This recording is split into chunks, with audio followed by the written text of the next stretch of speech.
And just think, some of us, we have very old parents. They're 50, 60, 70 years old. They gave us love. They gave us birth.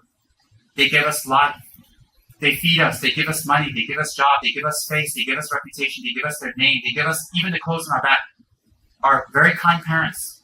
And some of our parents are fine. They don't need our help. Some of them we help. But do you think only food and water and nice house and nice words will help our parents? Is that how much we love them? It's very small.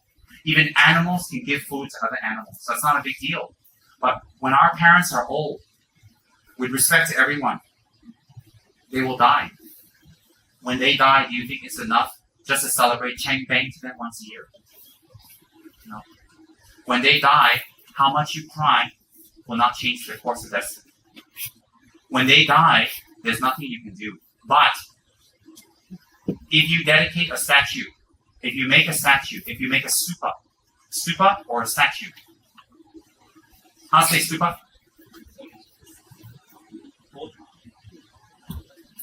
If you make a stupa, or you make a statue, or you build temples, or you build retreat centers, or you build meditation centers, and you dedicate it to your parents, it is tremendous benefit for them.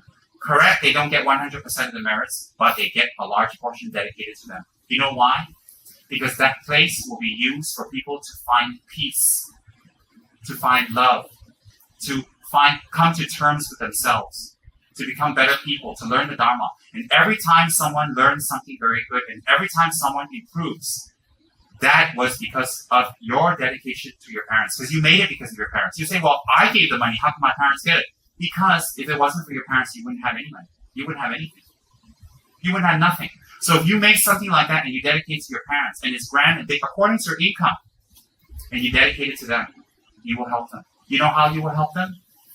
Maybe they never encountered the Dharma.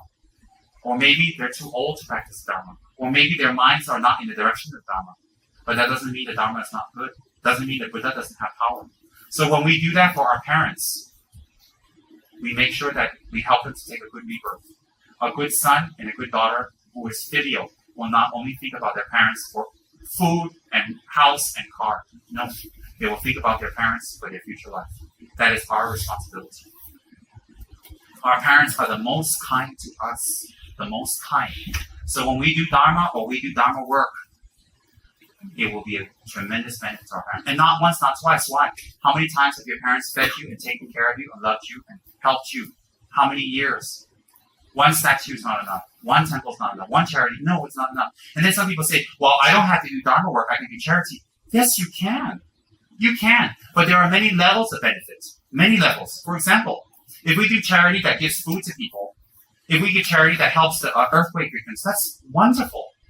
Wonderful. But you can't help every earthquake victim. You can't help every person that's starving. You can't help every person that's hungry and sick. So, but if you give Dharma to them, when they encounter these problems, they will know how to deal with it without creating more unhappiness for themselves. So when you create Dharma institutions for people, and it teaches Dharma and it gives Dharma to people, you know how you're helping them? You're helping them from their mind, not just their body. It's wonderful to heal the disease, and we should.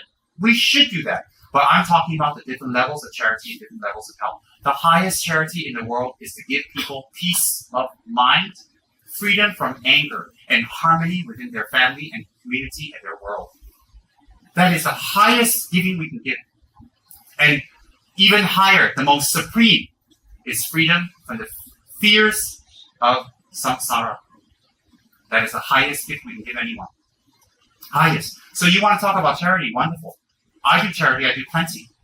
I love it. But I know that that's not enough because they'll be hungry again, they'll be sick again. And it will be endless. So how? I don't stop, but I do something higher. I take care of their mind. Because when someone actually is dying, what do they need? They need the Dharma to calm their mind, to give peace to their mind, to give peace to the people around them who suffer. That is the highest. Where can you get that?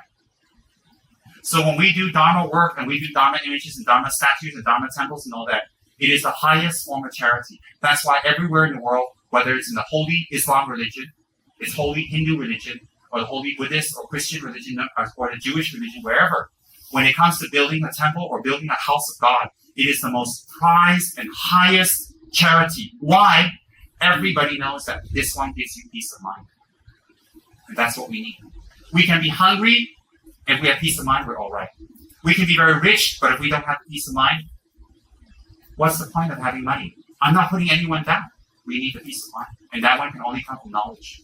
So therefore, when we support the Dharma, when we help the Dharma, when we do it in that way, we bring supreme charity to others. Supreme. This is not something Tsem Rinpoche made up. This one you can check in the scriptures. This one you can check in Buddha's teachings.